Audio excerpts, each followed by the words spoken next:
Hello everybody and welcome to our live crystal Q&A with the Ascension Toolkit. Good evening. Hello. So lovely to have you all. Thank you so much for tuning in.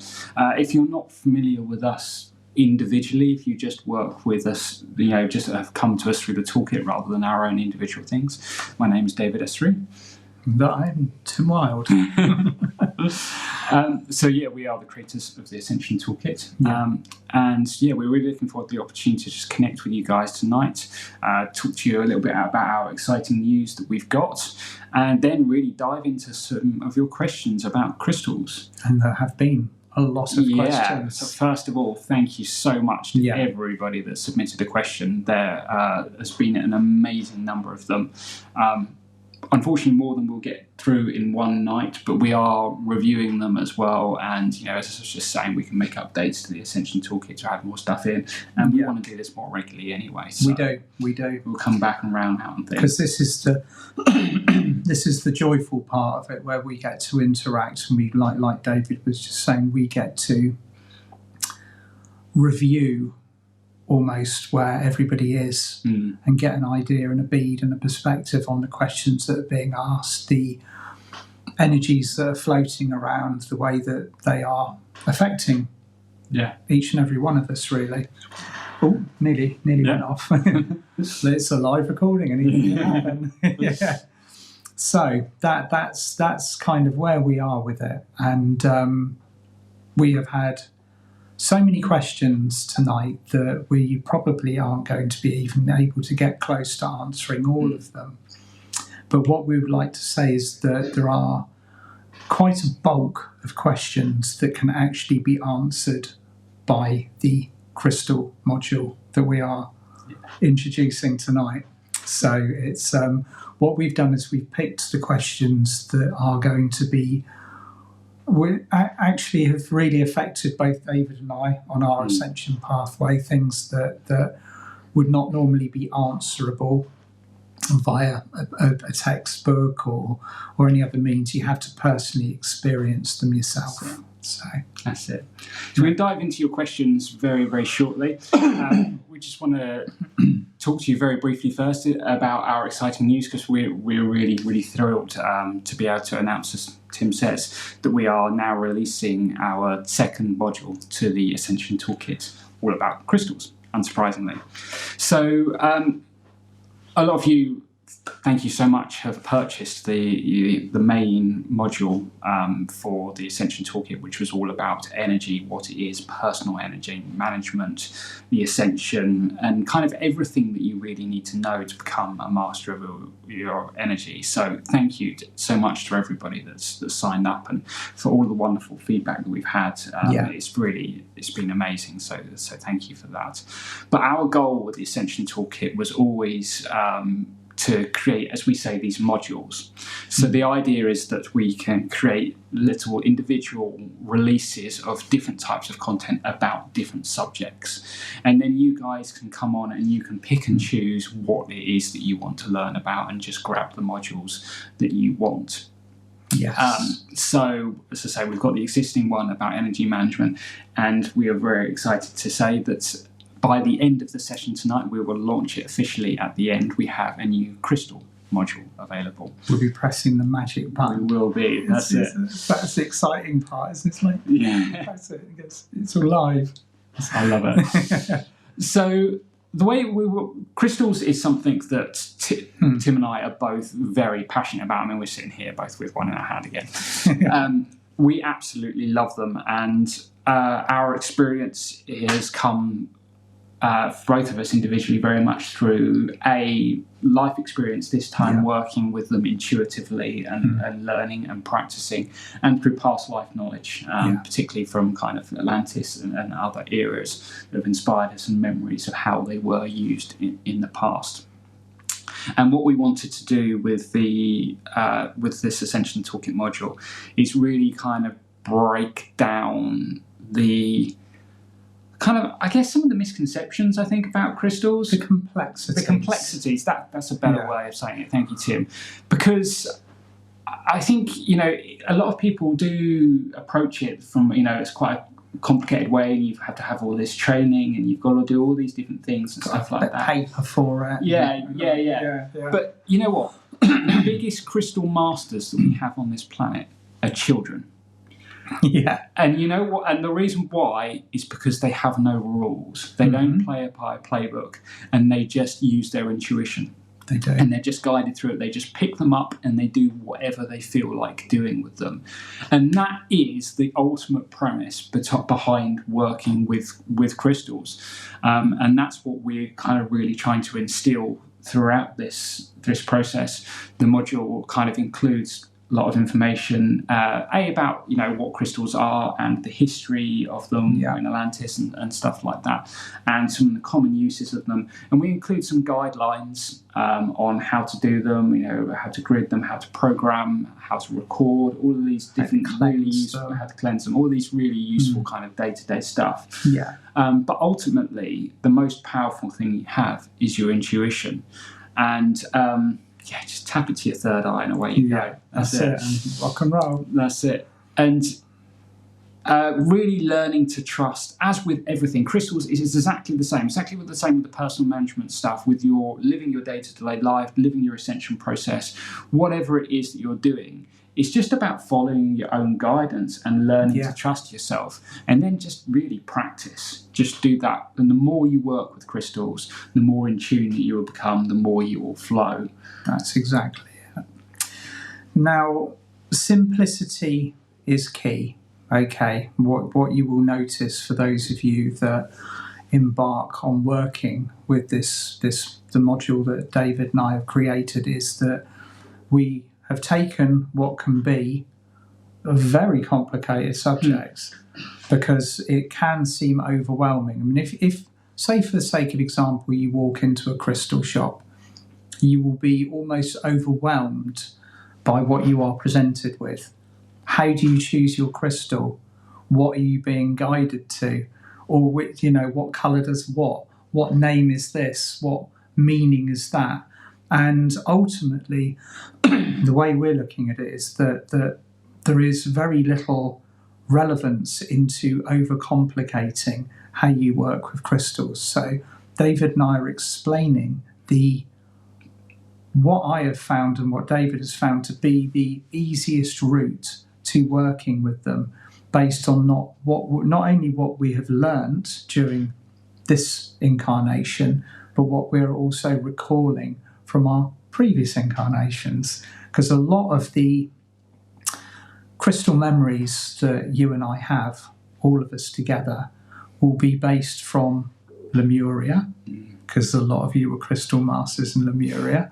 And if you're not one yourself, you'll probably know somebody who is. There was a lot of us that spent time during that very beautiful era, but also going into Atlantis, which required the physical application of crystal technology to the planet that we now live on. So all of this kind of got lost in the mists of time, in not so much lost, but was stored away at a higher frequency, so people couldn't misuse it and couldn't re-access it again until the vibration had raised high enough. Now it has raised high enough, and we are beginning to re-access our previous wisdom, our gifts, and our knowledge.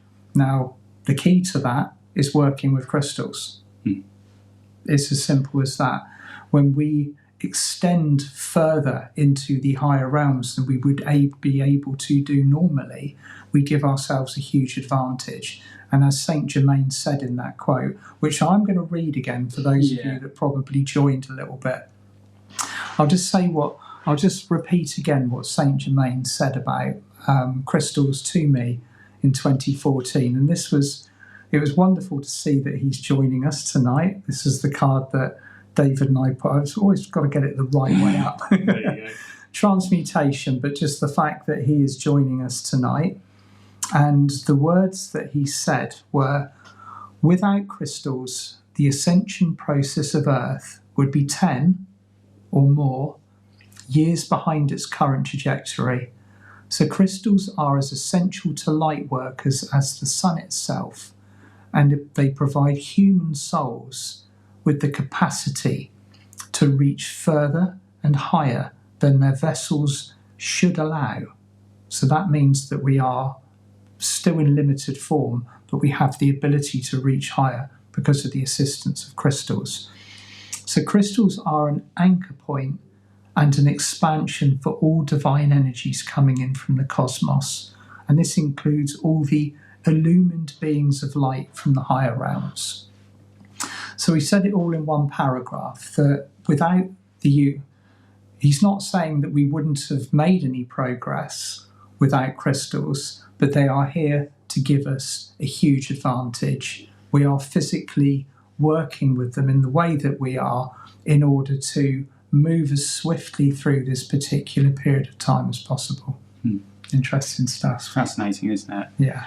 At the end of the day, essentially what a crystal, on an energetic level, the way that we work with them, they amplify energy. That's what they do, and that's why we use them in electronics as well. Not just on a metaphysical level. We physically use them in electronics, in computers, in plug sockets, watches, all sorts of things, because they amplify energy. You put a current through it, and it comes out stronger the other side. And it's exactly the same with us. As soon as we start working with a crystal, it raises our vibration, it increases our energy, and as St. Germain says, it allows us to bridge into other vibrations that are higher for us. It makes it easier for us to connect with the angels, with the ascended masters, the dragons, unicorns, whatever it's going to do. It's just going to heighten your experience. And really, so much of our connection that we have with crystals happens on a subtle subconscious vibration. Yeah. You can connect with a crystal just simply by sitting and holding it. Yeah. In fact, that's the best thing that you can possibly do. Yeah. That's it. And I think, sometimes we kind of have these life-changing experiences when we hold them and stuff like that.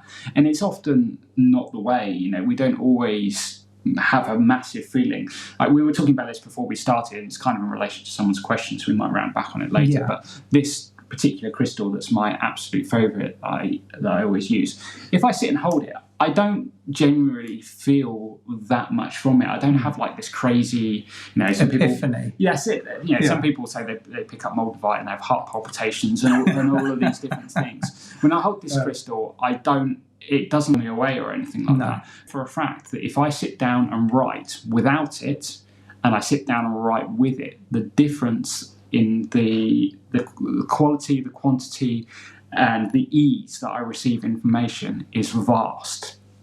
It's working at a very, very subtle level at all times. Absolutely. And that'll be the same, if you've just got them in your house, if they're just holding space for you, whether you're connecting with them consciously or not, they are always going to be having that effect. And what type of crystal is that? You're going to be doing that just because I forgot the name of it before I came in and you're doing it to it again. It's Danburite. Danburite. Thank you very much. It's completely gone out of my head today. As inevitably it does. Yeah. It's so, to explain in simple terms what this crystal is doing with David would be, when he's holding it, his connection in this channel is very, very strong. It widens the channel. It enables David to receive more information in a vast and more expanded form than it would be if he was not holding it. That's a simple operation. That doesn't need to be complicated. Yeah. It is the way that David works with that particular crystal. And I receive a very similar set of protocols when I'm using this crystal. This is my Lemurian. And so when I am writing, I have this particular crystal in my pocket. If I'm driving anywhere, I carry it with me. I haven't allocated this crystal any specific tasks. It simply stays with me. Okay, so when you're working with a crystal, it will widen your capacity. It will enable you to receive more at a higher frequency level. You might not be having this incredible, colourful, angel-filled epiphany that a lot of people actually sometimes expect when they pick a crystal up. Yeah, that's it. So really, on a day-to-day basis, and I think that's kind of our goal with this module of the toolkit is to enable people to make crystals more a part of their day-to-day life, just as it was in Atlantis. Their entire structure was really based around crystals. To the point that they were using them as light bulbs. They could physically hold a crystal and light it up without connecting it to any power source or anything like that. It would illuminate. So they used them as their light sources, completely clean energy. And that's just the tip of the iceberg on what you can do with crystals, and it was part of their day-to-day life. We're not there yet, but we will be. But as we're going through this incredible ascension process, through this transformation and everything, they will help us just simply by being with them. But if you focus your intent through the techniques that we teach through this module, through programming, through grids, through all these different things, you can amplify that even further if you wish to. If you look at where we're going on the ascension process, on this entire ascension pathway, we are taking an Atlantean trajectory. So the entire ascension process that we're moving through at the moment is adhering to an outline or a set of energy protocols called the Atlantean Ascension Gold Print. Now, this Atlantean Ascension Gold Print was written in the 1,500 year period, which was known as Golden Atlantis. This was during the Atlantean heyday, when there was an incredible amount, just an abundance of crystal knowledge. Like David said, they were using it for light, heat, transportation, storage, communication. Their knowledge was gifted from the stars, and it was also information that they found out via working with crystals themselves. Now, when we move into the later dates, at the moment we're still in the transitional period, we will be receiving more and more information back that will be supporting moving into this Atlantean gold print, which is quite incredible, really, if you think about what we're doing, as we are retrieving archived information as we're going along, and we're putting it into the use. We're putting it into use. And it's a bit-by-bit process. It's not like we're going to be given all of this all at once. It is going to come back to us as our consciousness level rises sufficiently to match the frequency at which the information was placed away. That's it. Interesting. We've got fascinating times ahead of us. Yeah, we have got fascinating times ahead of us, haven't we? So, we kind of we started diving into all sorts of information. We have started diving in, haven't we? as inevitably that we do. To be honest, whenever we start talking about something we're passionate about, we always will go off on one. Yeah, absolutely. So the Ascension Toolkit module is there. It will be released by the end of the night, and hopefully, it will really help kind of enable you to work with crystals on a day-to-day basis in a more easy, fluid, and natural, intuitive way. That's really our goal with it. Confidence. That's it. The ultimately, what I've seen, particularly over the years, is people picking up crystals and not knowing what to do with them. And conscious level, people, I don't know what to do. I could pick this up and go, what do I do with that? It's a crystal. It looks pretty. It feels nice in my hand. I have a terrible addiction with them anyway, sort of thing. But ultimately, one of the first questions was, well, what do I do with this crystal? How's it working for me? And then I was introduced to an incredible field of information, most of which was unhelpful, because I was taking all of this in and I wasn't listening to my own intuition. Okay, so when the simplicity of what we are presenting with the work that David and I have brought through together is about refining your process and being confident with what you are using, because if you are overburdened with information and different ways to do it and how to do it and what it's supposed to be doing and what you're not receiving, then immediately you're going to be having what would be an unfulfilling experience. So it's down to each and every one of us using crystals to become attuned to the way in which they communicate with us, because everybody's different. That's it. Everyone will have their own unique experience with them. Absolutely. Yeah. What I will just say, one thing the toolkit module is an A to Z of crystals, No.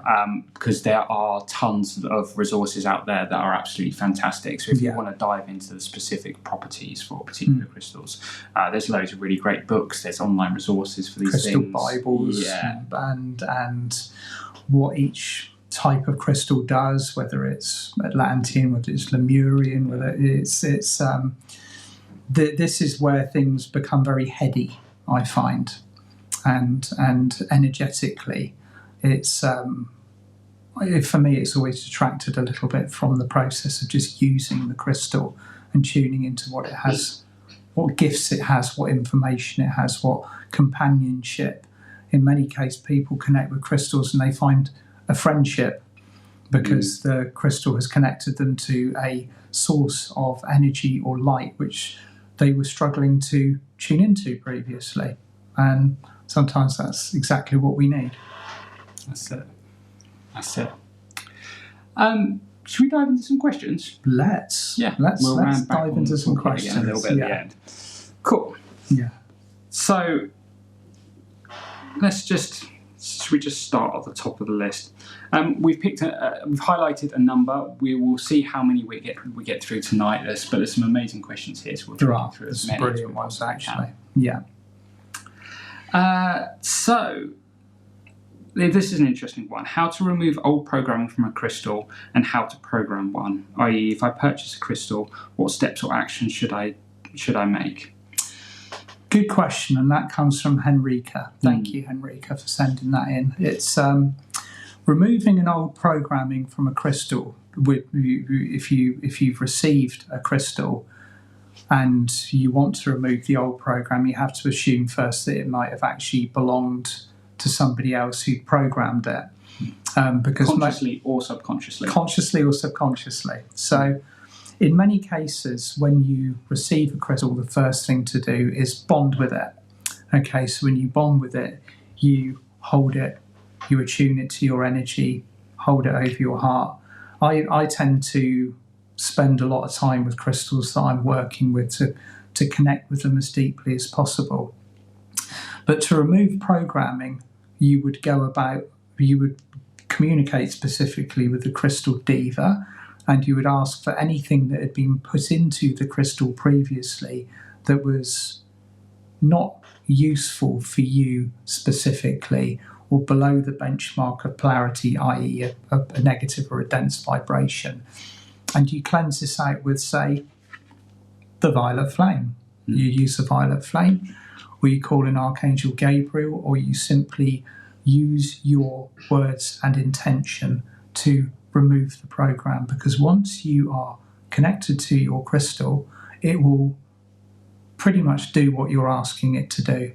But the first thing that you do is set its energy. Now, this is something that we do cover in the module, but I think it's important to talk about.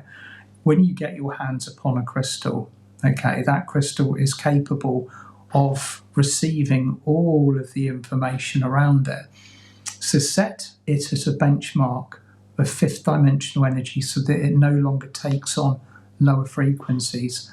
Very important. It's the first thing that I do with all of my crystals is set it so it does not pick up. Because let's be honest about this, everybody. Like, we all have bad days, don't we? We don't all float around in a fifth dimensional bubble of wisdom and heart-centered goldness. Sometimes we have crappy days. Yeah. That's part of this process. We're meant to have rubbish days to help us learn and grow to go through this process. Yeah.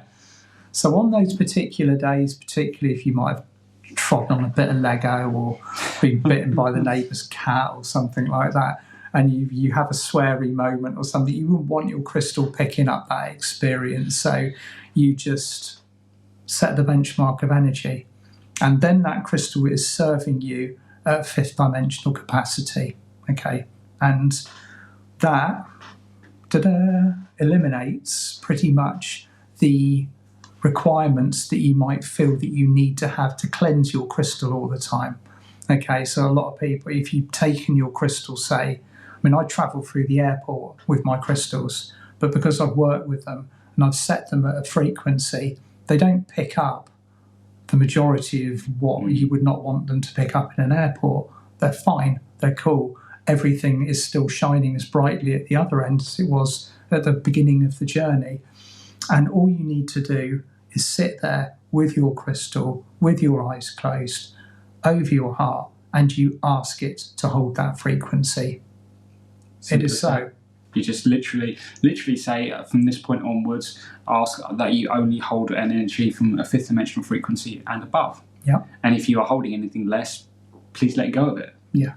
Because the thing is, and you know, we right, and we think, you know, that's a bit of stone or rock or downright, or, you know, glass, or, you know, our conscious minds that are kind of programmed, for want of a better word, to be in this material, physical world around us, see things as solid objects. But this is alive, just like a plant is alive, or a tree is alive. And there is essentially an elemental being that has bonded with this crystal, formed a relationship, and it's basically inhabiting the crystal, and it will respond when you communicate with it. And that is the basis of working with the crystal. Treat it as if you are working with an angel or an ascended master or whatever. It is a living being. And you just have to communicate with it. They are beings of service, again, just like the angels. They are here to assist us and to help us. And if you ask them for something, they will do it. You know, obviously, if you're asking something positive, you know, they're going to do it. So, and that is kind of the fundamental basis of all of this. If you want to do something, just ask it, even if you don't know if it's possible or anything like that. You know, you can always ask for under the law of grace. If you're not sure whether it's the right thing to do, you can ask for it to be done under the law of grace, so it's for the highest good of you and for the crystal. And just ask, use your imagination, go wild with it. You know, because that's how we have breakthroughs. That's how we discover new things. It's expanding the powers of the imagination. That's it. You know, it's the same with crystal grids and stuff like that. You know, we've seen a couple of questions. You know, can you use a crystal grid for this? Can you do a crystal grid for that? Just do it. If you want to do it, if the ideas come to you to do it, just do it. Absolutely. That's such an important point, because, again, in many cases that we are limited by our own perceptions of what we should or shouldn't be doing. And as David said at the start, refer to how children work with crystals. A child's not thinking about what it should or shouldn't be doing with crystal, it just does. And I've watched children construct really powerful grids from either crystals that are lying around or pieces of the land, stones from the beaches, from the local area, and they just go with whatever their intuition is guiding them. That's what crystals are asking us to do, to take the kind of like the man-made construction out of our mind and replace it with the heart-centered flow of creation that we see when children are working with crystals. That's it. And you don't need anything crazy fancy to do that as well with grids. You know, we often think we need these big pieces, like massive bits of quartz and stuff like that. You know, you can do it with anything. Anything holds energy, absolutely anything. Wood, metal, glass, it all holds some vibration. Crystals are particularly good at it and will hold a higher vibration, which is why crystals are so great. But, you know, you can use flowers. All these things have got an energy, and they will add to the overall construction of the grid. But they don't even need to be big. So this particular module of the toolkit has got a number of videos that we've included. We've filmed us talking, working with crystals and building grids, and Tim built 3 beautiful examples of crystal grids. The first 2 were quite big pieces, quite big bits of quartz and unicorns and stuff like that, and they were absolutely amazing. And then we built a small one using one of my 6x4 prints, just a very small picture, and a couple of tiny shards of quartz that were probably about that tall by about that wide, absolutely minute. And we used I can't remember exactly how many, like 4 or I think, yeah, maybe four a or centerpiece or five something like or that. something like Very, that. very small amount. You know, you can pick up these little bits of quartz for like £1 each or something like that. Really, really low investment. And if I recall, you acted it to the Arcturus. That's right. And you would not believe the energy in the room. By the time we finished it, Tim and I were sweating. We opened up the window, go outside for a minute. It was unbelievable. It was boiling in here, wasn't it? It really was. I suddenly thought, is it me? Yeah. It's a bit like, then at the end of it, like, we're both like, like absolutely cooked, aren't we? It's brilliant. The energy was incredible, and that was by far, in terms of from a financial standpoint, and the investment in the parts was the simplest by a long way. Sometimes it's the way it is, isn't it? It was incredible. Yeah. So it's just about your intention that you put into it, really. Yeah, it is. Everything is intention. Yeah. Okay, everything that we're going through on this planet at the moment, everything that we are traversing on the ascension process is fueled by our intention, because intention precedes manifestation. So if you're using your intention to place your energy into a crystal, the crystal is it's part of the spark of the manifestation that you are beginning with the creation process. So your intention, whatever is coming from your heart, from your mind, the union of all of that positive energy that's flowing around you, but what you actually want will be expressed via the crystal. That's it. And amplified. Which is why they're so powerful. Very much so. Should we pick another question? Do you want to pick one this time? Or? Yeah, so this is from Rahul. Thank you for sending this in, because this is important and this happens all the time. And quite a few people answered this question as well. What does it mean when crystals break whilst wearing them or just slipping from the hands? Now, it's always a sad moment when our crystals decide to do that.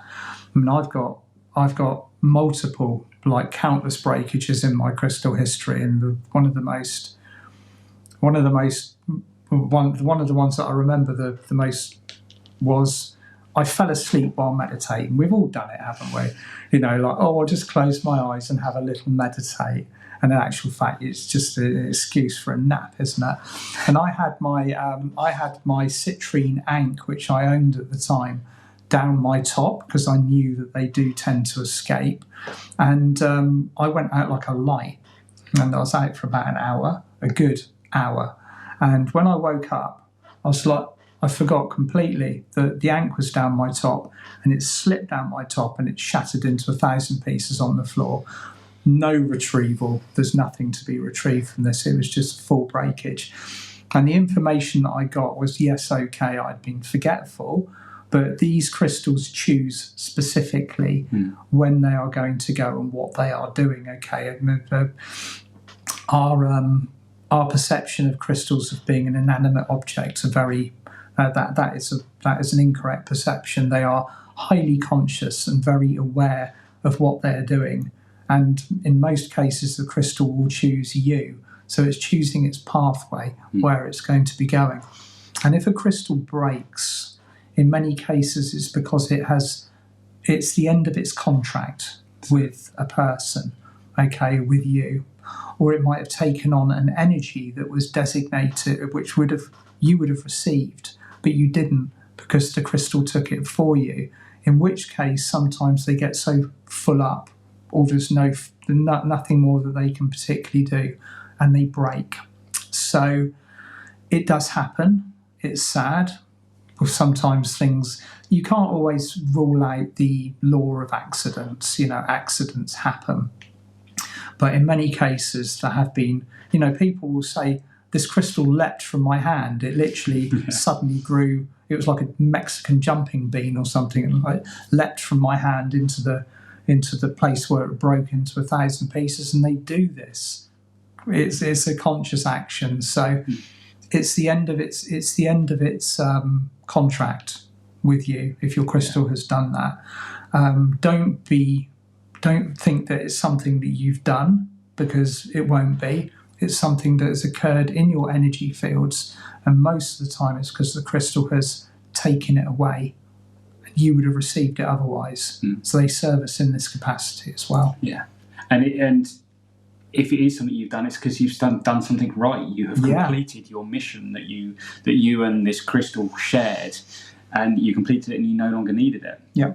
It's exactly the same. They may, depending on the energies that they've taken on, stuff like that, they may decide to break, which actually releases the elemental in the process.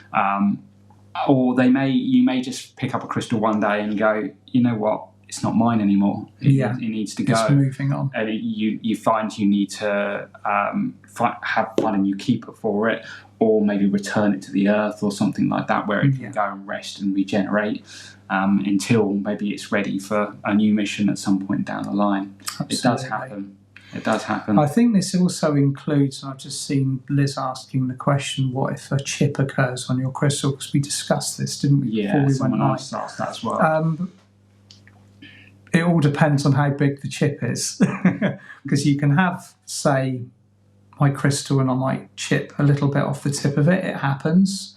That will not affect the serving or the working capacity of my crystal. If I broke the top of it off, yes, it would. It would make a significant difference in the way that the crystal was probably feeling and the way that the crystal would hold energy. So chips and travel damage and the other kind of stuff, don't worry about it. It sometimes there's a lot of charm to a crystal that looks like it's been loved and carried a long way. I've got a golden healer Lemurian, which is at home, and over the course of the last 4 years or so, it's picked up a good 4 dings.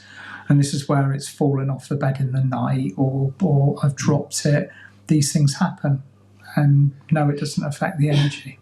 They're often referred to as wounded warriors, aren't they? Wounded warriors, that's a good one. Yeah. But again, just as the crystal can choose to break and release, it can choose to do that to, in some way, alter its structure for its purpose. Absolutely. To alter the way it acts in some way for the next phase of its journey. Yeah. So, and in truth, if you pick up a crystal, if I look at this, for instance, if I was thinking, should it be a perfect geometric form?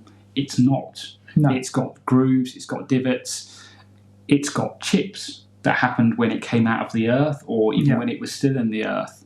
It doesn't change the ability of this crystal and how amazing it is. It's life. We've all got a few chips and dings. Yeah, and what happens. Yeah, we get dinged on the pathway, don't we? That's it, and it makes us stronger. It does. It makes us a lot stronger. And what you should, and this just kind of this probably covers another question. Oops, the iPad's gone off. Sorry.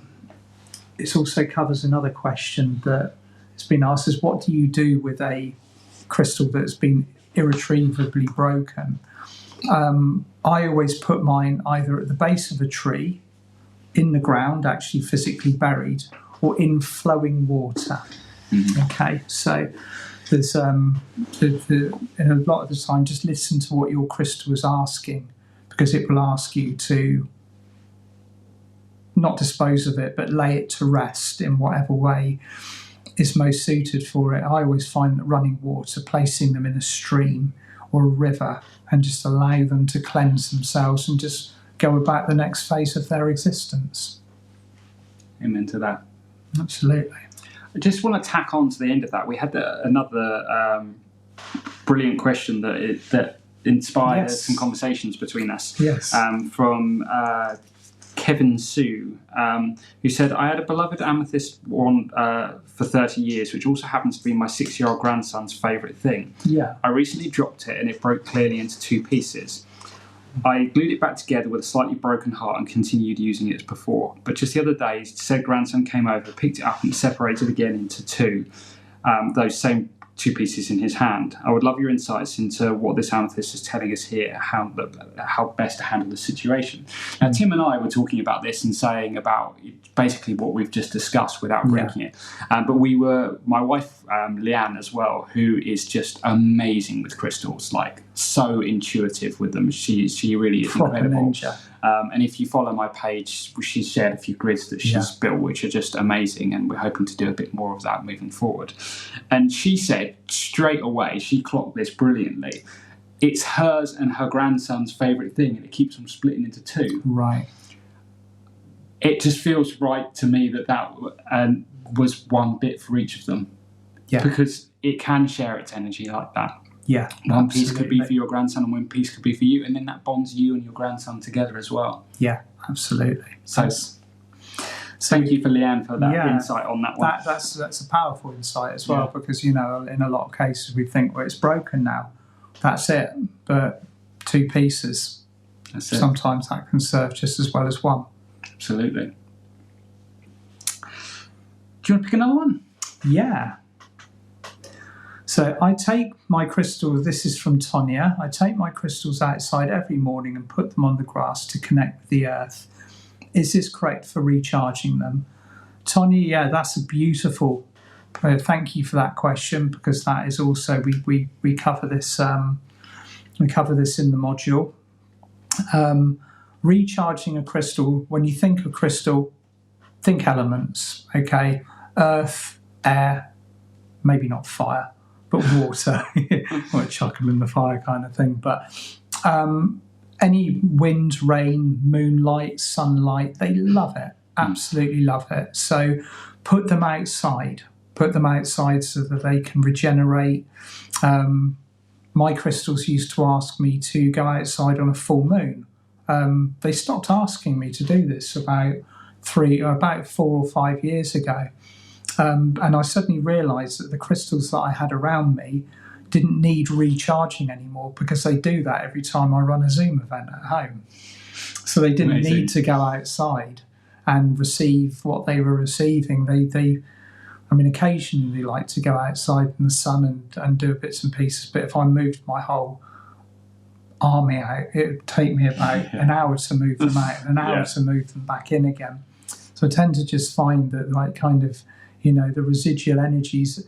And if you haven't got earth or wind or rain or moon at your disposal, which most of us have, use the violet flame.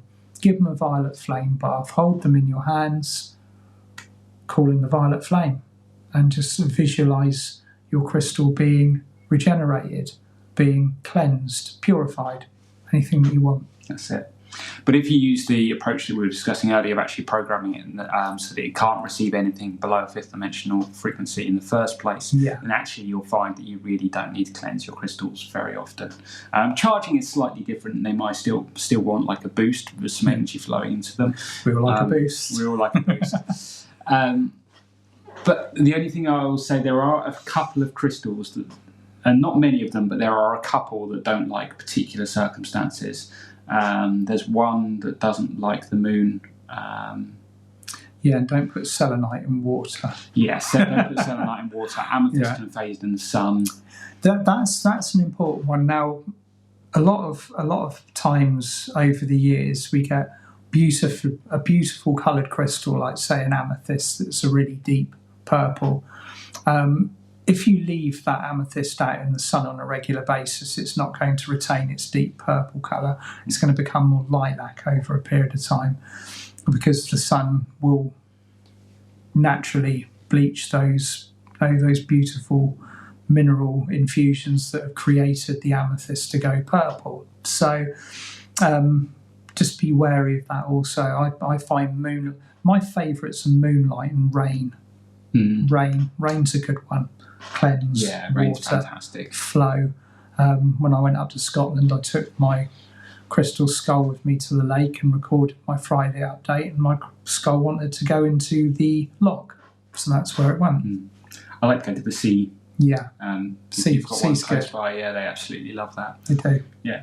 Even just I used to before I moved recently live in a block of flats, and we're up on the 4th floor.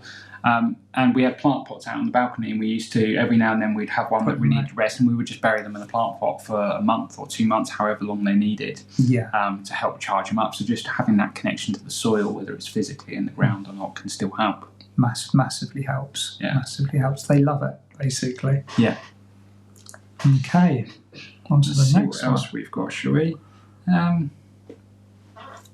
How do I know which crystal to work with at what time?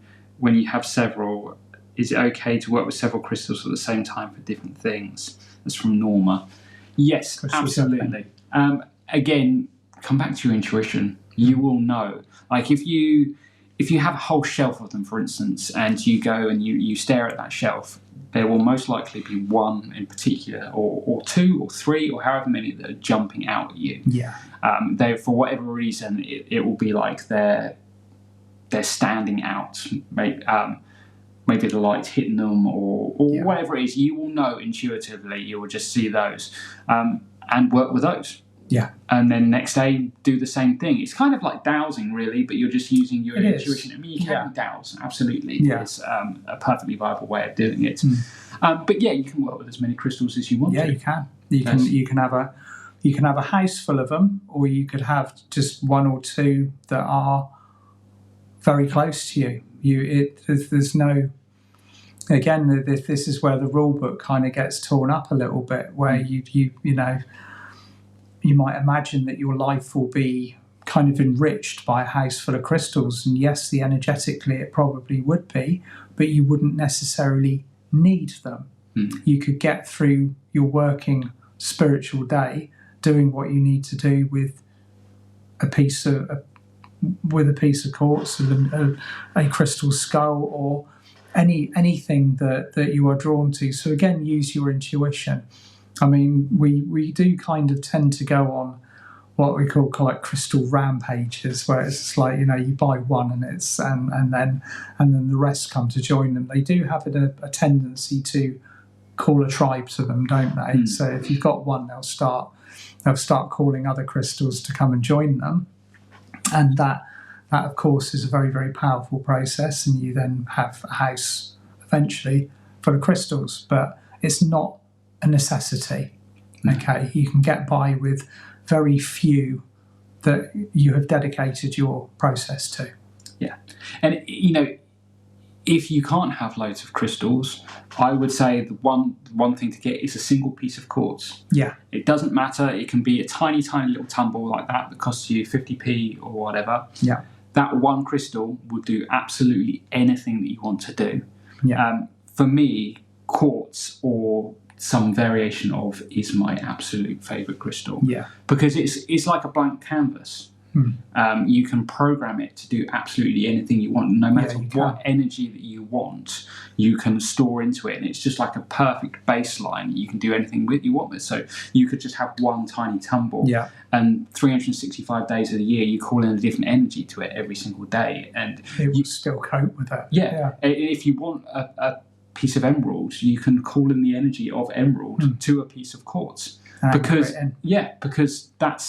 that's what we do. It's no different to calling in an angel. We're just calling on an energy and anchoring it into a location. Or maybe it's not even that you're saying, okay, I want to call in the energy of that crystal, but you might find a crystal Bible, open it up on a page, just say, right, guide me to what I need today. Open it up on a page, and it'll be something there, and look at the properties that whatever that crystal is good for, that stands out for you. Okay, that's resonating with me. That's what I need. I'll ask this piece of quartz to help me with this one thing for a day, even, and then do it again the next day. And you can carry on like that infinitely. It's that kind of leads on to the next question, which is by Annie Marston. Thank you for this, Annie. My question is, does size matter? Lots of people ask this. In other words, is a chip of rose quartz as powerful, useful as a large stone, as tumbled stones as powerful as crystals in their natural states? Whether a crystal is polished or smooth makes no odds whatsoever. Again, it's your intention and your connection to that crystal which enables that powerful unity. Now, size does matter in some cases because it depends on what kind of energy work you're doing. If you're using a personal crystal, a piece of damn bright David size is incredibly adequate to do the job. But say you're out anchoring in earthwork you were doing earthwork on ley lines, or you were setting a huge field of energy, a bigger crystal will throw a wider field of energy. That's just energy dynamics, and that's what crystals do. They have a tendency to anchor big. the bigger a crystal actually is, the more capacity it has the tendency to hold. But you can still do that same job with a piece of tumble.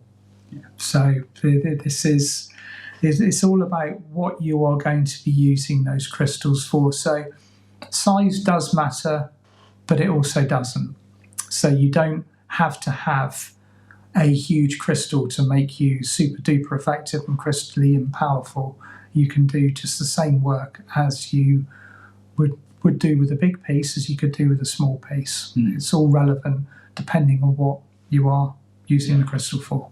But crystals can in general create a field sort of thousands of times their size. Yeah, they can. So the tiniest tumble, if you were just trying to do personal energy work in your home, the tiniest tumble will likely cover a small house or something like that. If you're trying to grid a city or something vast like that, then you want something bigger. You go larger. Yeah, like in Atlantis, for instance, we had the Great Crystal, which was huge. It was phenomenal. Absolutely vast. Yeah. But that was holding an unbelievable vibration for basically the whole Atlantean civilization. Yeah, an entire continent plus all of the tribes. So that was a big one. So most of the time also, if you have a crystal in your house, say it be it a tumble stone or be it a bigger, say a carving, the energies that you are connecting to at the time or are looking to connect with you from the higher realms will anchor into that crystal. And they will do that with even the smallest piece of tumble stone or the largest piece of crystal that you have lying around. As long as it is there and you've attuned it and it's activated and you're working with it, it becomes incredibly powerful. That's it. Let's see what else we've got, shall we? I know you wanted to touch on the next one, which is from Lizzie Jensen. The crystals that belong to the chakras, have they changed? Or have new ones arrived now that the colour of the chakras has changed through from 3D to 5D? Good question. Yeah, good question.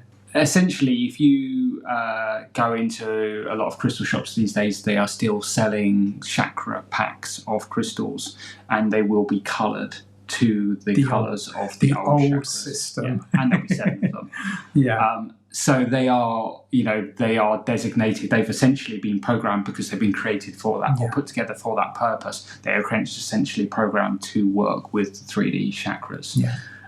Therefore, that's the energy they are going to work on. And we don't have 3D chakras anymore. No, they're gone. So they're gone. Yeah. And they went in 2014. So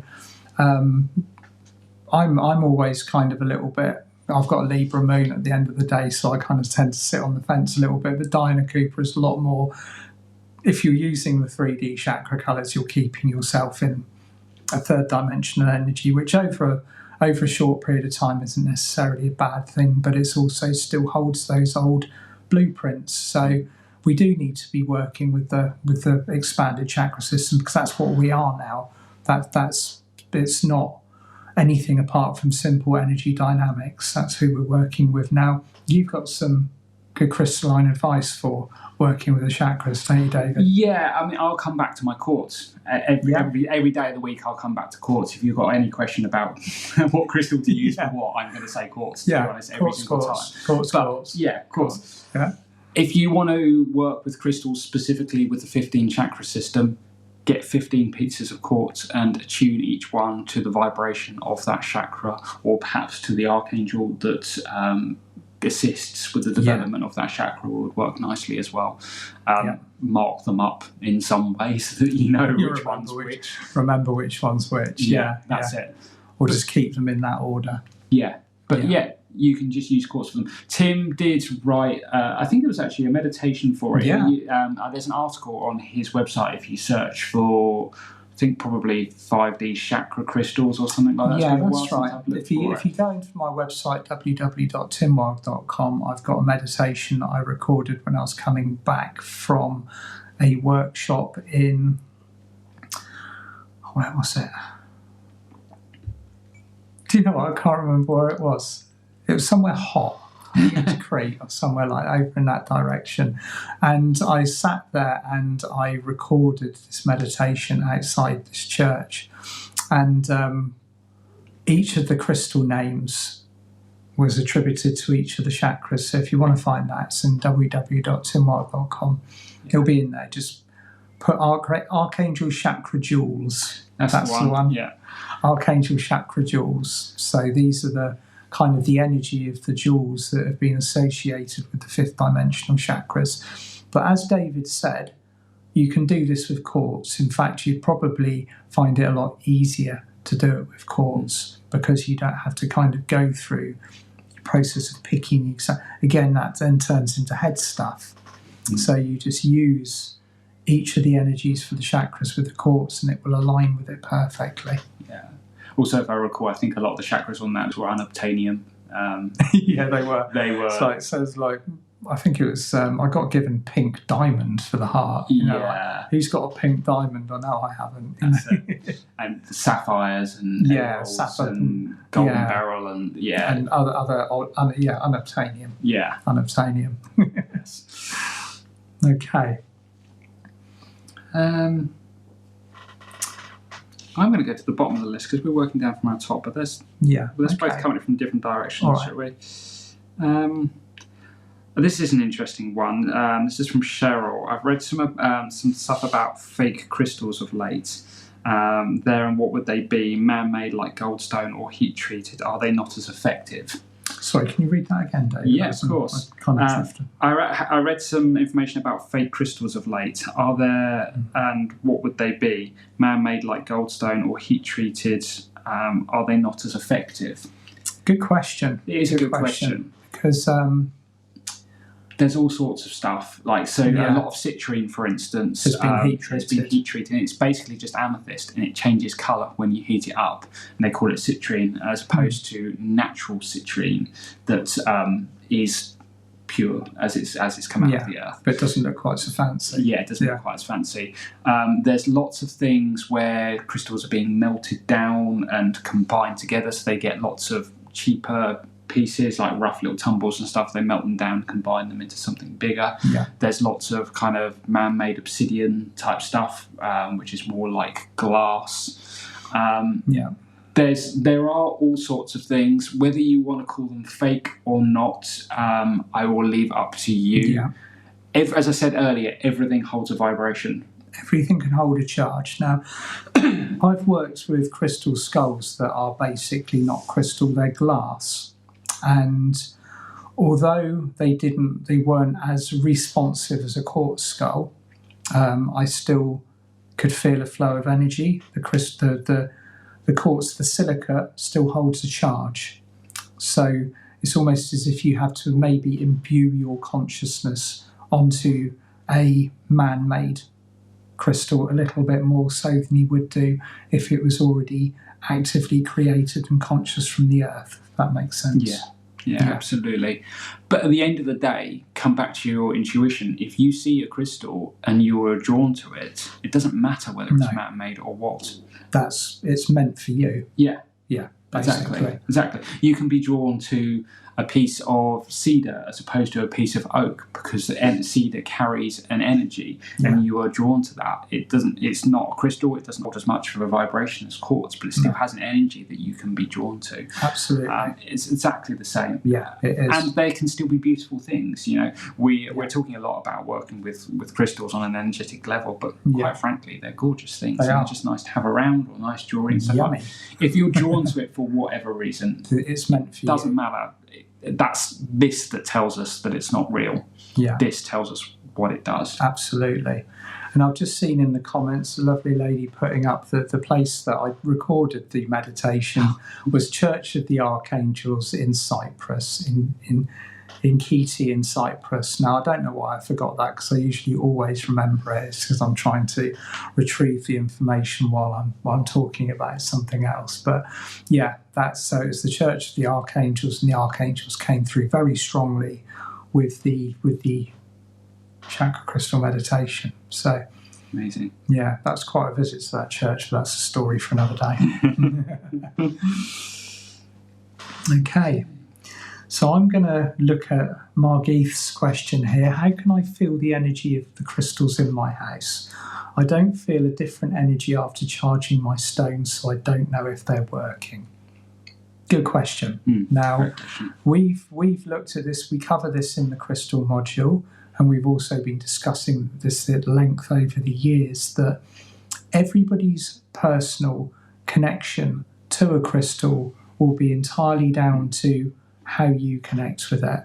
Okay, and in many cases you might be told by a crystal book that you are supposed to feel a certain way, or you are supposed to see certain things, but this is not the case. In many cases, as David was describing his connection to his Danbrite at the start, you'd notice the subtleties of your connection to the crystal when you are using it as when you're not. So a crystal will communicate with your bodies and your fields and your heart center, your chakras, in a way that is perfect for you to understand it, but you might not be getting the answers that you want immediately. As say you were reading and opening a textbook, or you were hearing the voice of a master in your ear. A crystal will communicate on a subtle level with your subtle bodies to imbue almost a guidance or a navigation system into your system to enable you to work with it effectively. So in a lot of cases, we expect our crystals to maybe walk and talk or communicate with us, and 90% of us don't get that. I don't get that. I work with my crystals intuitively. Occasionally they pipe up and I can hear them clearly, but I feel them in my energy fields as words and instructions. And that only happens once in a blue moon. Most of the work, in fact, if not all of the work that I do with crystals, is intuitive. Yeah. So just follow your intuition with them. And when you think about it, our bodies and our fields are being bombarded by energy all the time. Yeah. Like right now, Tim and I are sat right in each other's auras. I'm not, no disrespect, consciously feeling your energy or anything like that, even though Tim's energy actually is incredible in person. The first time I met Tim, before we started working together and everything like that, he was running a workshop at a Mind, Body, Spirit Fair run by Jackie White. That's right, over in the New Forest. In Lyndhurst. Yeah. And I went with my wife, and it was the weirdest thing because we'd never ever heard of Tim before. I'm getting slightly off topic, but we'd never heard of Tim before. And that morning, something popped up on Leanne's Facebook feed that was about you working with dragons. And she was like, oh, this is really interesting. And then we were at this fair and they announced over the tannoy, oh, Tim Wilde is starting to talk in 5 minutes. And we were like, what on earth? And so we had to go and do this. But just before we were going in, you walked through the room and both of us like double took, and we were like, what the hell is that? And this was early days in the ascension process and stuff like that. You know, I was a long way from where I am now, and I wasn't so used to such high vibrational energies. But Tim's energy is so impeccably pure that it literally craned our necks to turn just as we saw him walk through the room. Thank you. I'll take that. I'll take that. But you know, we're sitting here now. I don't necessarily feel Tim's energy. We are being bombarded by seven suns, EMFs, transmissions come through our own planet, moons, all sorts of things. My point is, we're being bombarded by energies all the time, and some of them are unbelievably high frequency. Yeah. And for the most part, we have no idea on a conscious level that it is happening. But yet we absorb these frequencies, we integrate them with us. We're constantly getting upgrades and downgrades. You know, if you look at where our vibration is now in comparison to where it was, say, the first time I saw you, for instance, my vibration has completely changed. Mars and Venus, isn't it? But 99% of that has been completely subconscious because it's just living life as part of this process, as opposed to me actively doing workshops and all of these different things. Just doing the graft. That's it. That's it. So don't worry if you don't consciously feel something for it. It doesn't mean it's not working, it's not helping you. Always be a level of communication, and sometimes the test lies within you learning how to communicate or trust Sometimes it might just be a case of trusting that you are receiving what you are asking for. So you might have crystals that you think aren't talking to you. Well, they are, but you're on a level you aren't listening on the channel that they are speaking to you on. But that channel will be available to you. But it's a case of refining where it is and how to tune into it. Sometimes that's a bit of a test. That's it. Yeah. That's it. This, I just saw a really interesting one here, yeah. So this is from Joanna. Once you've connected with a crystal skull, can you call it remotely for assistance if you don't have it physically with you? I feel as if mine are all synced to each other, and to me, they are very precious and good friends to have around. I've got to show off this is the golden opportunity to show off my skull. This is Starla, who I'm tuning up at the moment. Now, that is a very good question, because if I kept this crystal skull for myself, and I say travelled to Sweden to work, this crystal would be still tuned into me at all times. Okay, it would also be tuned into the other crystal skulls that I own, and it would create a field or a network of crystal skull energy. It's called a conclave. Okay, so crystal skulls have almost like a separate field of energy or a consciousness which belongs to the crystal skulls. And yes, it will. What was the question again about? Can you connect with it remotely? Absolutely, you won't disconnect. There will never be a point of disconnection unless you deliberately sever that connection. That crystal skull will become bonded to you and your energy at a very high frequency, and it will also be constantly chatting with your other skulls, because if you get a group of crystal skulls together, it's a little bit like having a class of toddlers, and they talk. So, and some crystal skulls can be very, very chatty, and others can be a little bit kind of more Merlin in their communication. But generally speaking, they are all very, once they've connected in with you and you've connected in with them, that's it. Doesn't matter where you are. Your crystal skull could be in the UK, you could be in Australia. Energy does not know or recognise time on space on a physical level like we experience it. It will just be there. Okay. That's it. There is no distance involved with energy. I used to have I think it was a Brandenburg pendant that in my early days of my big wake up, I remember you had a 12 chakra meditation on your YouTube channel years ago that was amazing, and I used to do it every day, and I'd recorded it into my pendant. So if I was out and about or anything like that at the time, I was just activate it. That's it. I was going to work in quite a 3D environment every single day at that time. Yeah. And I would do it at least 2 or 3 times a day. I would just activate it for a boost. And I remember sitting in a meeting thinking, I'd left it at home that morning, and I was sitting in this meeting thinking, I really wish I got it with me today. I'm doomed. That's it. But I just connected with it remotely, and I asked it to play back the recording. Yeah. And I felt the difference. Yeah. I felt the difference. Will do. Your crystals will be with you whether you are there present with them or not. So that's how powerful the connection is. And crystal energy can be sent just as easily across the world or across a city or from house to house or from person to person. It's a case intention is what establishes the connection. That's it. Nice. It's the exact same way that we can connect with an angel. Yeah. Just like that. We just have to request it and it works. Yeah. Crystals are exactly the same. We're just connecting with a being. Yeah, we are. Being of light. That's it. Okay. We're doing well. Doing all right, aren't we? Yeah. Kind of covered. Yeah. Oh, I'm gonna. Demi has asked a few times. I've been wearing one particular clear quartz pendant while doing energy work.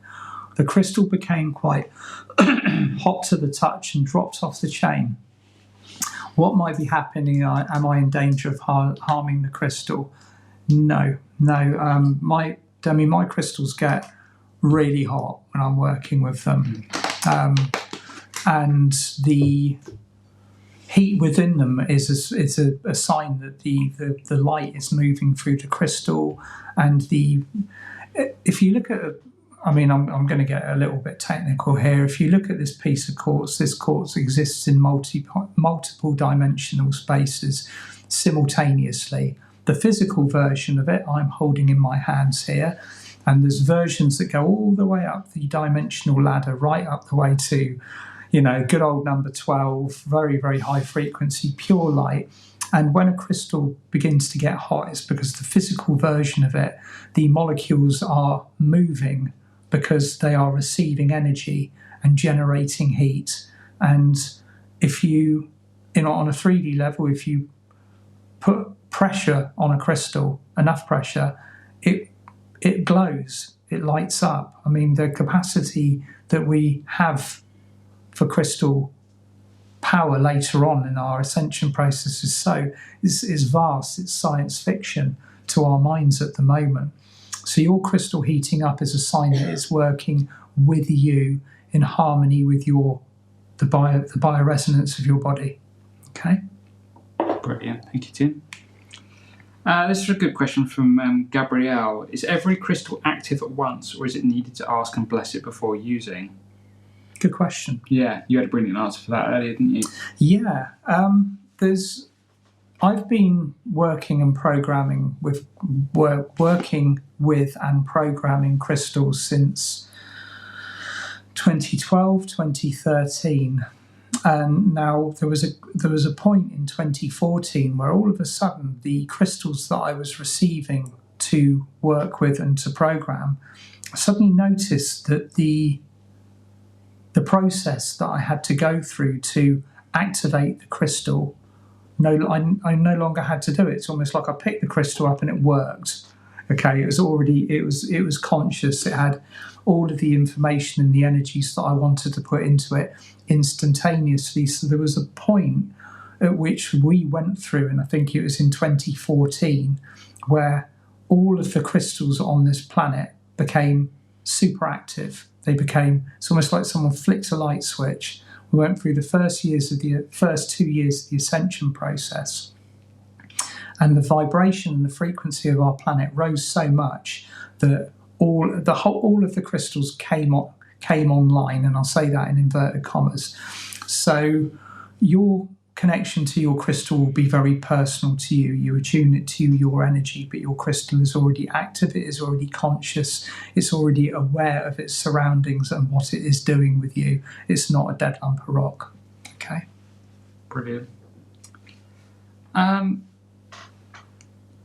This is a good one. This is from Yasmin. How can I anchor divine energies in crystals, and for how long do they stay inside the crystal? Good question. Yeah. I mean, anchoring in, we've kind of covered this a couple of times already tonight. It really is just about our intention. We just have to call on whatever energy that we want, whether it's the violet flame or an archangel or whatever, and we just ask for that energy to go into the crystal. Yeah. And then we ask the crystal to save that energy, to hold that vibration from now onwards, really. Yeah. We can certainly ask it from now onwards, depending on the circumstances. They may be able to do that indefinitely. Yeah. They may be able to only hold it for a set amount of time. Good point. I mean, basically, it all depends on how much you are asking your crystal to hold. Say that you are... I've got kind of two ways that I work with crystals. The first one would be to... if I wanted to basically save myself a little bit of time in the morning, like David was saying earlier on, he programmed my 12 chakra meditation into his pendant, so he could access it whenever he wanted to. Now that program will stay in the crystal indefinitely until it's removed or it's changed or it's erased or it's cleansed, which you would have to do deliberately as keeper of the crystal.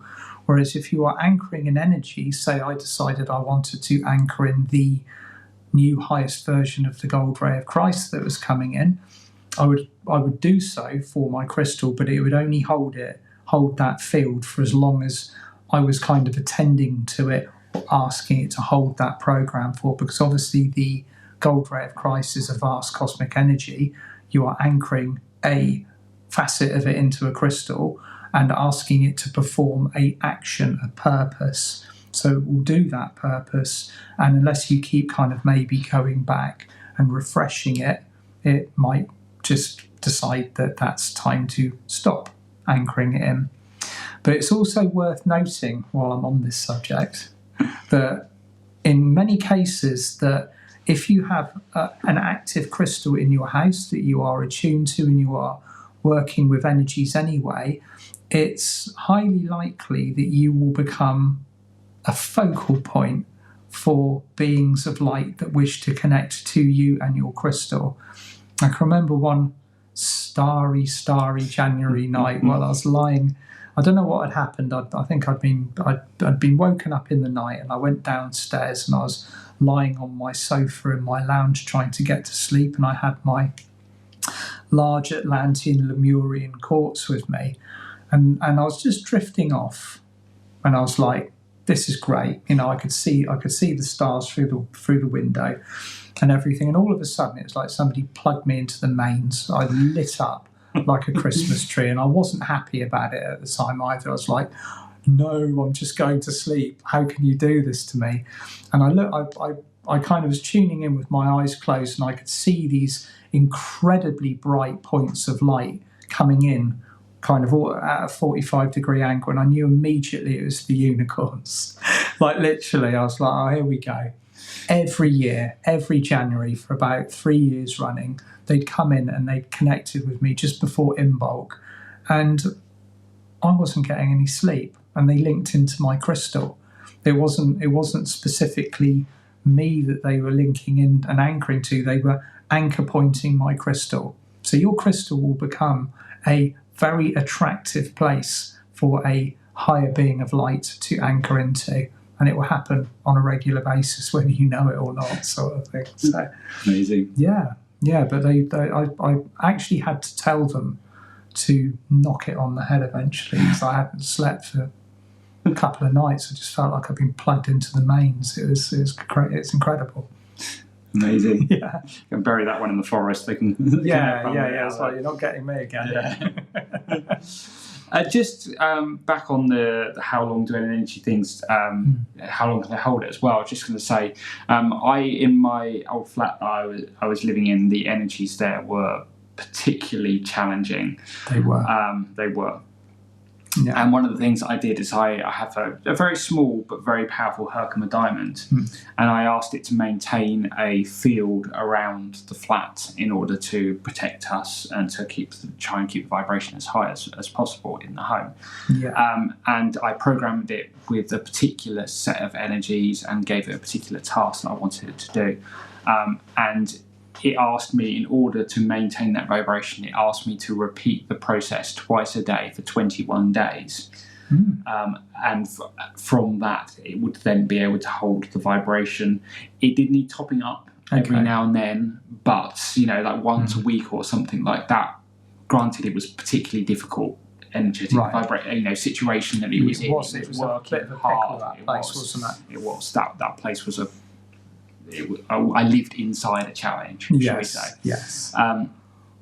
But the act of repeating that process and ingraining that in for a period of time enabled it to then hold that energy for a much more sustained period on its own. And it will also probably have indicated the discipline that you needed to be working with it and anchoring in as well. So in many ways, that was kind of an exchange. I was creating a contract with that crystal. I was asking it to do a job for me, and that's what it asked of me in return. So, fair swap. Yeah, I'd say so. And it was a little trooper, and it did a very good job for us. I'm just going to look quickly at this. This is a question from Mariana. I bought one of Tim's beautiful ant crystal pendants, and it fell and broke in two. Bless it. I'm sorry, this does happen, as we were talking about earlier. I kept the two halves, but should I bury them or glue them back together again? In my experience, and this is just simply by my own gut feeling, crystals don't generally tend to appreciate being glued back together. And I noticed that when I've broken an ankh in two, and I've broken a big one in two, so I've dusted more than one of them in my time. Don't you worry. Like there's quite a trail of tears behind my ankh graveyard. Yeah, ankh graveyard. Yeah. Right, yeah. Bless Timothy was buried God here. Bless them all, sort of thing. And generally they once they've snapped the energy circuit that tends to travel around, particularly the carving of an ankh, will be disrupted. It will be broken. So it's broken on purpose. So ankhs are very, very powerful protectors. Okay, they're attuned with the heart center. The ankh is the Atlantean symbol for the fifth dimensional heart center. Okay, forget what you learned in 3D about what an ankh represented. An ankh represents, it's the key to the heart. And that's how the Atlanteans used to represent it. So in many cases, we wear an ankh over our heart centers. Like I wear a gold one, so I can't break it. But if you're wearing a crystal, in many cases, that crystal's job will be to protect your heart center. Ankhs are protective. And so if they do tend to break into, and Diana Cooper had this, it's an interesting crystal story, actually. I gave Diana Cooper a very, very well programmed crystal. It's aventurine, green aventurine, and I programmed it with healing for her while she was going through her recent operation. And she said she had it for a very short period of time, felt that it was so incredibly powerful, but then it did what ankhs, all crystals sometimes do. It jumping beamed and broke on the floor. And that was because it had taken something from her that did not need to be in her bodies and her fields, and shattered. So once they've done that, take them to where they're asking to go, like by a tree, in a river, under the soil. Yeah. Okay. On that note, there is kind of no minimum contract length with a crystal. If a crystal is coming with you for a particular purpose, my wife and I have had crystals that we have had for a week, and then moved them on because it came and did what it needed to do, and then they asked to go to a new keeper or something like that. End of contract is end of contract. At the end of the day, it's the same as a relationship with a person in whatever capacity. You know, a person has a tendency to speak, sometimes honestly or dishonestly, and will say, you know, this is the end of whatever relationship we have. Well, a crystal will impart to you very powerfully, or it will do one. It will get out of here. So that tends to be how it is, isn't it? Absolutely. This is a good one from Joe. What is the purpose of a crystal grid, and how are they created? Now, we do talk about crystal grids quite a bit in the toolkit, but I just kind of wanted to say, really, the purpose of a crystal grid is whatever you want the purpose of a crystal grid to be. Yeah. If you want to build one to hold the vibration in your home, you can do that. If you want to manifest something in your life, you can set your intent for the grids you can basically program the crystals of the grid with your vision for what it is that you want to manifest, and have them hold that vibration. They will amplify it, and they will hold it from then onwards, really. You know, whilst you go about your day and you're thinking about, you know, washing up and 3D making toast and going to work and doing things and stuff like that, it can maintain that vision for you 24/7 at a very high vibration. That's exactly it. They take a lot of the work out of that.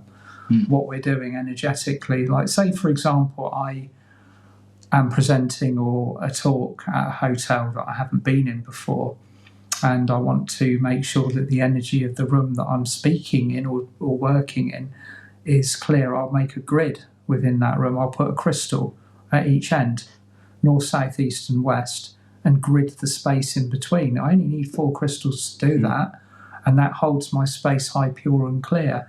But as David was saying, you could make a grid at home, and then you could project the energy of that grid into your workspace. And it doesn't have to be huge, it doesn't have to be fancy, it can just be a simple grid. Yeah.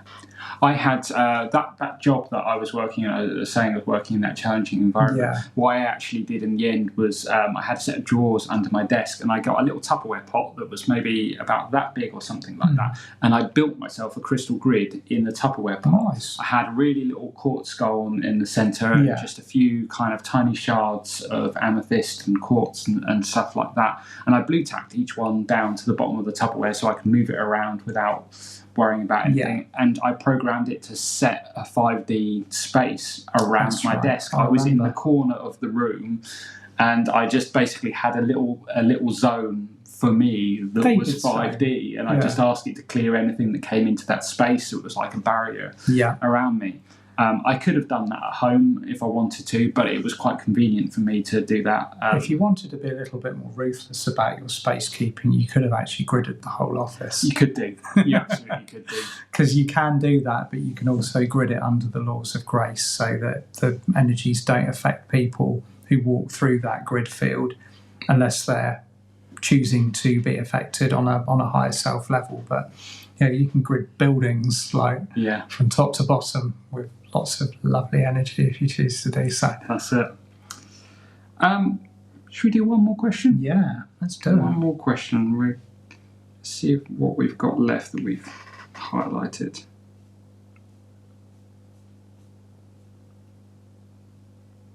We may have kind of reached the end of the particular ones that we thought we might have time for.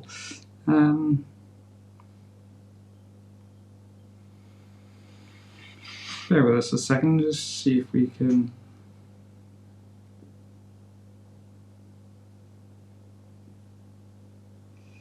There was a couple of questions. I can't see the particular ones here, but it gets asked quite a lot about crystals for children. Perfect. Yeah. No, we needed to cover this, didn't we? Crystals for children. First of all, your child will tell you what crystal they want if you give them the option of choosing them. In my experience, they usually tend to gravitate towards rose quartz and amethyst because they are, A, they're beautiful to look at, and B, they have very soft, very divine energies. I mean, I can remember that workshop that we did, the 7 archangels, the 7 beloved archangels. And Archangel Zadkiel was actually stating in this workshop, or in the text that we were working with for the workshop, how the actual divine properties of amethyst had kind of been washed away with kind of the attitude of 3D, and it is indeed one of the most beautifully powerful and sacred stones that we can use. All of the crystals are sacred. If we're using a crystal for our ascension process, it should be regarded as highly sacred, and children recognize that vibration and they gravitate towards it. So crystals for children, if I'm asked, I will always usually say rose quartz or amethyst, because they've got that beautiful energy that is so soft and loving and safe and protective and heart-centered that you can't really go wrong with it. But again, your child might be drawn to a piece of quartz which will then adapt itself to that child's needs and energies once they've connected with it. The advantage of rose quartz and amethyst is that they are essentially quartz at their base as well, with another mineral in them, which therefore then changes the colour of it. But they are wholly programmable as well. In particular, should we just talk this is something that we span on a bit in the toolkit, but in particular there's 2 core types of crystals, and we highlight these in the toolkit as clear and set crystals. Clear crystals, your quartzes, rose quartz, amethyst, citrine, smoky. Yeah, they are perfect for programming because they're like an open vessel. They've got lots and lots of space in them. Very high frequency. Very high frequency. And you can program them to do basically anything you want them to do. Something that isn't transparent, isn't clear, your labradites, lapis lazuli, aventurine. Loads and loads of them. It's an infinite sea of these crystals. If you see what I mean. They are essentially pre-programmed. They have what you would call a base vibration, which comes with the type of crystal that they are. So, like the colour will represent that, or the mineral composition will represent that. But ultimately, what David and I are also saying in the toolkit is, don't let somebody tell you what that crystal does for you. Okay, you will have to feel into that yourself. Particularly, say you are working with labradorite, that is regarded as the stone of magic and mystery, but it might not be that for you. It might be something that helps you to sleep at night. That alchemy that it creates might be to assist you to move into the higher realms while you're sleeping and not get pestered by stuff from the astral. So that particular stone will have a personal meaning for you. Yeah. And that reminds me, actually, someone asked a really good question that they've looked at multiple books and they have all got different descriptions for what certain crystals do. Yeah. What does this mean? And essentially that's what Tim's saying. Each of us will have a personal experience with a crystal, and that may influence the person that wrote it based on their experience with the energy that they got from it. That doesn't mean that necessarily one is right and one of them is wrong. It could be that both of them are correct and they've just picked up on different aspects of the same thing. There's many reasons for that, but we all have a personal experience, and that's exactly why we could walk into a room that has 1,000 pieces of lapis lazuli in it, all of them absolutely beautiful, but there'd be one in the room that is your crystal. Winking it, the one of them that's calling out for you, because they are all different. Just like we're all human beings, we all follow the Admin Cabinet blueprint. We've got the same organs, the same amount of energy fields and stuff like that, but we are all unique. Yeah, absolutely. Crystals are exactly the same. Exactly the same. Very good point. That's why you've got to find the one for you. Yes. So lovely, souls. I think it's time to... Is it magic button time? Should we magic button time? Magic button time. Yay. So we're very, very excited. We really hope you've enjoyed this here tonight. There's so much more information in this latest module to the Ascension Toolkit. As I say, lots of videos and stuff like that as well to help kind of guide through some of this stuff in a bit more information. Good wholesome stuff. Yeah. And let's just cover off the elephant in the room that always get asked. So I get asked this quite a lot about the Ascension Toolkit, actually, about the pricing for it, whether it's a monthly subscription service or anything like that. So the toolkit is a one-off payment per module. So that's the way we've done it. We've split these things up into individual modules.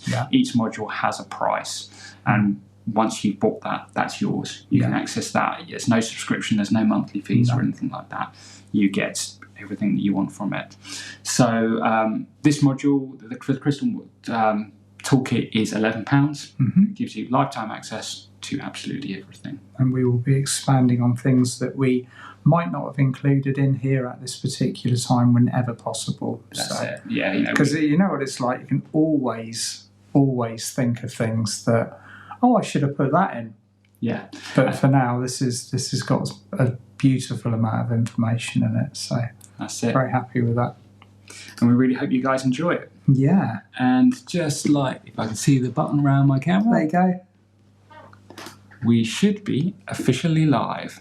There we go. Brilliant. So next time you log into the Ascension Toolkit, assuming you've already signed up for it, if not, you can just create a free account, which automatically gives you access to our dictionary of spiritual terms, which we have expanded upon a little bit. Yes, we've added a few extra bits in just to... There have been quite a few terms that we've been using during the writing of the toolkit that have been like, okay, that needs to be in there as well. That's it. Because we say it like we know what it means, kind of thing. But quite often people go, well, I don't quite understand what that terminology is. So that's the beauty of the dictionary. It breaks it all down.